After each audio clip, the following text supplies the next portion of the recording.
Hi అండి, అందరికి నమస్కారం. Welcome back to my channel. ఈరోజు వీడియోలో ఆరోగ్యానికి ఎంతో మేలు చేసే ముల్లంగితో మనము చట్నీ ఎలా తయారు చేసుకోవాలో ఈ వీడియోలో చూద్దాం. ముందుగా మనము ముల్లంగి చట్నీ తయారు చేసుకోవడానికి ఇక్కడ నేను ఒక ముల్లంగిని యూస్ చేస్తున్నాను. అలాగే కొత్తిమీర, మినప్పప్పు, వెల్లుల్లిపాయ, పచ్చిమిర్చి, ఉల్లిపాయలు, జీలకర్ర, శనగపప్పు, ఇలా ఈ పదార్థాలన్నీ రెడీ చేసుకొని పెట్టుకోవాలి. తర్వాత ఇప్పుడు బాణలు పెట్టుకొని అందులో ఒక 2 స్పూన్ల దాకా ఆయిల్ యాడ్ చేసుకోవాలి. అందులోకి శనగపప్పు, మినప్పప్పు, జీలకర్ర, వెల్లుల్లి, అలాగే పచ్చిమిర్చి, ఇలా ఈ పదార్థాలన్నీ వేసుకొని మనము బాగా ఈ ఆయిల్లో వేయించుకోవాలి.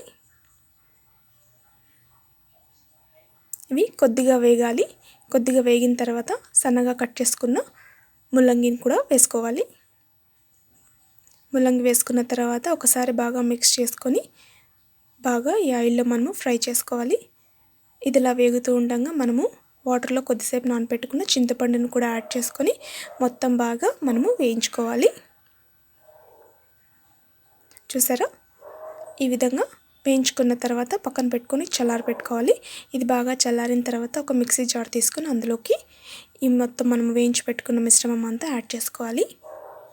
ఇప్పుడు ఇందులోకి మనము కొత్తిమీర మరియు రుచికి సరిపడినంత ఉప్పును యాడ్ చేసుకోవాలి. ఉప్పు యాడ్ చేసుకొని మూత పెట్టుకొని ఒకసారి కచ్చాపచ్చాగా మనము ఇలా రెడీ చేసుకోవాలి. ఇప్పుడు ఇందులోకి కట్ చేసి పెట్టుకున్న ఉల్లిపాయలు వేసుకొని జస్ట్ అలా ఒకసారి ఆన్ చేసి ఆఫ్ చేసేస్తే సరిపోద్ది. ఉల్లిపాయలు ఎక్కువగా మెదగాల్సిన అవసరం లేదు. చూసారా, ఇప్పుడు దీన్ని మనము సర్వింగ్ బౌల్లోకి తీసుకొని పోపు కావాలంటే వేసుకోవచ్చు, లేకపోతే అలా అయినా మనము వేడివేడి అన్నంలోకి లేదా రోటీ, చపాతీ, పుల్కా ఏదైనా సరే చాలా టేస్టీగా ఉంటుంది. Thanks for watching. Bye, take care.